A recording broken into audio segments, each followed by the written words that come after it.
I think after we experience a difficult period in our lives, it's very easy to look back at that time like it was wasted. I've experienced this all throughout my life. The first time I can remember experiencing this feeling is when I discovered ice hockey. I loved it. I loved everything about ice hockey. I loved the skating. I loved that it was very physical. I loved that it was violent and you could fight and not get in trouble.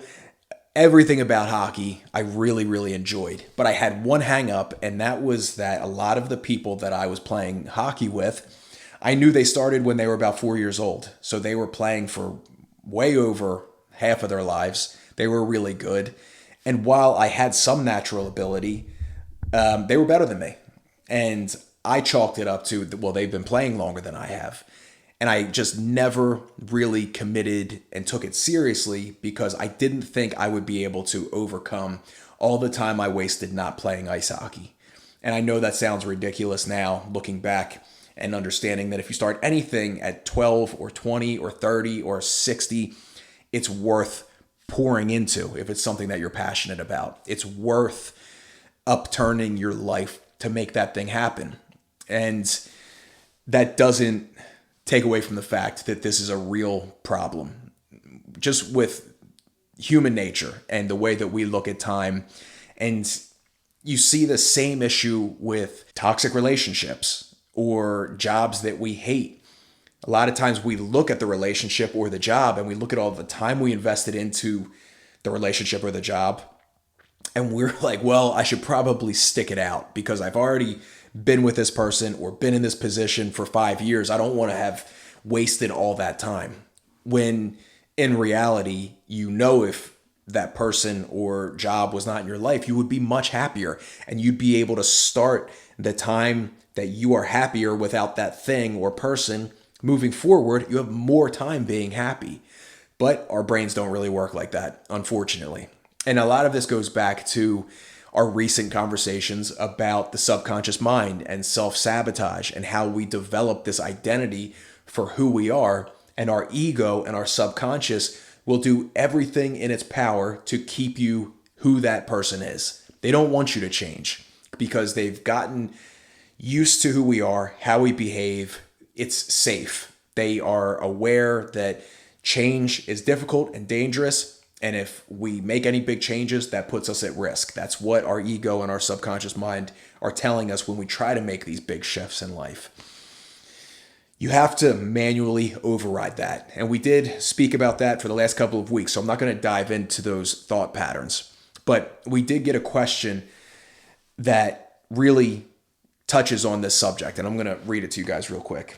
I've come off all but zero point 0.5 milligrams of Suboxone. It's hard when you start having responsibilities again. My main problem is I can get clean, but never stay clean. I put so much expectation on quickly catching up on life. And then in parentheses, 34, felon, with no kids, house, or career yet, addicted to IV heroin, fetty, opioids since 21. So we're looking at 13 years. Feeling so far behind that the task seems so insurmountable that I end up messing up. Maybe making a video on how slow and steady wins the race. And I get it. I 100% get it. Just like the examples we spoke about before, you have all this time invested and it feels like we've spent such a large part of our life not doing the right thing. How is doing the right thing? Like how do we even begin to approach that? And it can seem insurmountable. And to be honest, a lot of people, that's what's stopping them from even trying. And that's what sets them back at the starting place. Again, it's because it seems like a mountain. And when we have, the subconscious mind and the ego setting these thought patterns and behavior patterns up to essentially sabotage us at every step of the way, it's really difficult. And again, this is addiction. Like, this is why a lot of people don't make it out. And if you have these self-sabotaging thoughts that I've spent so much time in it, it's not worth it, or I'm not going to be able to catch up, you're not going to do the things you need to do to catch up. And it's really hard. And you need a lot of tools in your arsenal to attack this thing. But the most important is self-belief. A lot of this stuff comes from mindfulness activities or routines or habits that we put in place, because we are literally retraining our mind to stop that subconscious conversation, to stop the ego from trying to drag us back to where we are coming from, where we don't want to go. And a lot of this stuff is reading positive affirmations. It's gratitude practice. It's guided hypnosis for success. We have to train our minds on manual override to understand that we are worth making good decisions for. That's a process that you have to do on your own. Because if you rely on all of the old thought patterns and behavior patterns, you are going to fall back into what you've been doing for the last 13 years. As far as slow and steady winning the race, what's your other option? It's all slow and steady. Whether you make positive changes and head in the right direction, or you continue what you're doing now, it's going to be slow and steady, just either this way or that way. You're going to be slow and steady going towards a better place, or slow and steady continuing to go down the vicious cycle of addiction and shame and all of that. You're not going anywhere fast. There was a Tony Robbins book that I really liked. I don't know which one it was. It was talking just about this and talking about the importance of making small changes. Because, a lot of these things, I know when you're getting out of addiction, you have so much motivation to improve your life and to make big changes and to really fix everything you messed up for the last 13 years in this case. There's a very strong urge to make big steps and to fix it right away. And it's just not how it works, good or bad. You didn't get to the position you're at now quickly. You're not going to get out of it quickly. But if you think about this visualization that Tony Robbins spoke of, it was very helpful. And he talks about two boats in the middle of the ocean, and one sets its charts 1 degree north, and one sets its charts to remain at the same line. And if you follow that around the world, even that 1 degree change, when this boat's going straight across this way, 1 degree change, this boat's going like this. They end up in drastically different places at the end of their journey. And just a one degree shift, one change, one small habit. And that's what we've been doing with the Sober October Challenge, is just trying to start implementing the very basic beginner steps to making a better life. And I think, if you feel like you can commit to a bigger challenge or a greater challenge, or, you want to go sign up at a CrossFit gym tomorrow, or sign up to get your yoga teacher certification, great. Make that leap if you feel like you can maintain it. But there's no sense in making a change that we can't be consistent with. The only thing that is going to bring you to a better place, again, slow and steady for sure, is going to be consistency. If you can't continue and repeat the things that are going to improve your life, there's no sense in doing them at all. You're much better off taking small positive steps than these giant leaps where a lot of times we're not sure if we're going to make the landing. This is the same reason people have a lot of issues with losing weight. If we look at a lot of the fad diets or these, 6-week challenges to lose 20 pounds, they use drastic measures that are often not healthy to begin with to lose all of this weight immediately. But then what happens is they lose all the weight. A lot of times it's effective. These things work. If you eat 500 calories a day and run around for 3 hours, you're going to lose weight. It's science. But you can't maintain that forever. And what happens is you do this crash diet or this fad diet and you lose all the weight, and then it's over. And what happens? You get back to where you were, but even worse. What does work with health and nutrition and diets or any of that stuff is the diet that you can consistently stick to forever.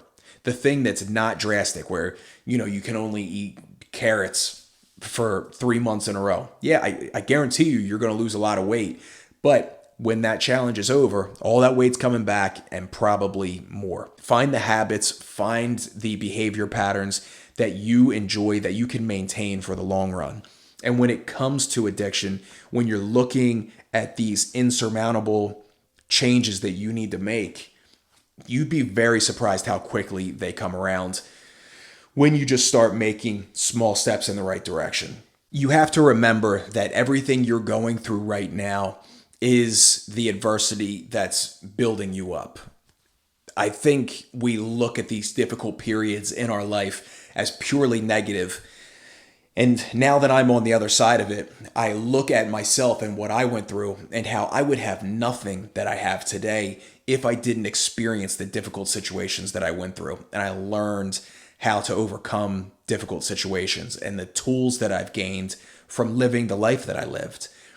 You can't get these tools without the difficulties.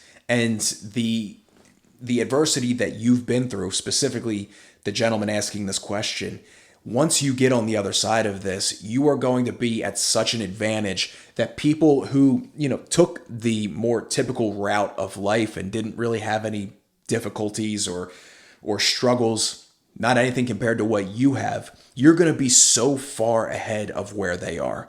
So you have to look at everything that you've been through.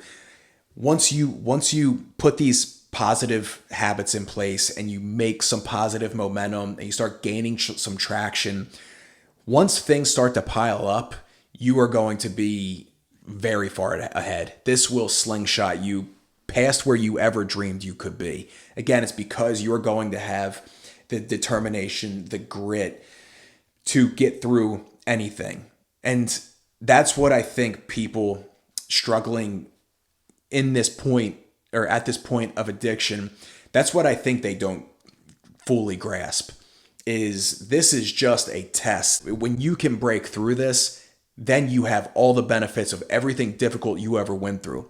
Getting through that stuff it provides you with qualities that you could never pay for, you could never go to school for. Nobody can give them to you. Only you can earn them. And through those difficult scenarios and situations that you have figured out, the difficult obstacles that you have overcome. You can't buy that. You can't give that to somebody. What you have is a diamond in the making.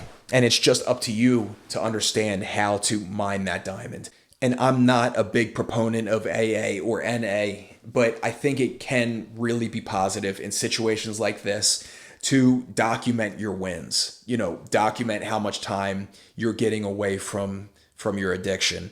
Document all of the small habits that you are putting in place to make a positive change in your life. It really doesn't take long. People say you got to go to the gym for a while before you see any progress. That's really not the case. I remember when I started working out just as a way to maximize my natural production of dopamine and endorphins, serotonin. When I started working out, I immediately felt better. Like just getting the blood rushing, the blood pumping, getting the endorphin rush, getting that dopamine hit from accomplishing something difficult. You're not going to be like yoked the next day, but you're going to feel really good about yourself immediately. And after you start to get that momentum from feeling good, you want to eat better. You want to drink more water because you want to continue that feeling. As addicts, we have to use what we got in our benefit. And yeah, I'm definitely addicted to working out. It's that dopamine hit. It's that endorphin rush. And that's what keeps me coming back. And a great side benefit is my health is in a really good place right now.